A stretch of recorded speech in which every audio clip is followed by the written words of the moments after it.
I know that sounds crazy. When I say it out of my mouth, it just irritates the crap out of me. Okay, so Jerome Powell comes out on November 1st after the most recent Fed meeting, and he basically says the Federal Reserve is going to pause interest rate hikes. Now, here's the thing. Over the last 18 months, the Fed has raised interest rates 11 times, okay? So the Fed funds rate has just been going up and up and up. And if you don't know what that is, just think of it as the cost of money to banks. It's how much it costs the banks to borrow money. So then when they lend money to other people, the cost to other people is higher because they're borrowing it at a higher rate, okay? And so what this is meant to do is it's meant to slow job growth by tightening the amount of money that a small business or a big business can borrow because of the cost, right? The cost of that money can be so much higher that these small businesses, they can't afford the payments on borrowing that money, so they don't do it. And because they can't borrow money, they can't expand. And because they can't expand, they have to lay people off. They basically want people to lose their job. That's what they're trying to do.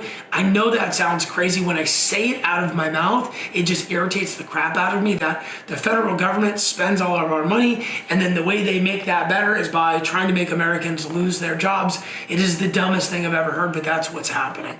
So we're going into 2024. We have the war in the Ukraine. We got the war in Israel. The Fed is continuing to print money. They are going to have to print money because we are $33 trillion in debt. So who knows what happens if they start lowering rates? It's going to push inflation up. It's going to be kind of a weird 2024. I do feel at some point there is going to be a squeeze and they will have to start cutting rates. The Fed is going to release the meeting minutes, okay, and that basically is just the notes, let's call it the notes from the meeting that they actually had on the 31st and the 1st. People are going to analyze that and they're going to say, well, this is what we think the Federal Reserve is going to do going forward, and they are going to base investments on what that conversation looks like. So quick recap of what happened. I just want you guys to be aware, understand that mortgage rates are coming down. I don't know how long they're going to stay there. This is not a rate quote. I'm not offering you any credit. I just want you to know rates have dropped in the last week. We'll see what happens going into December.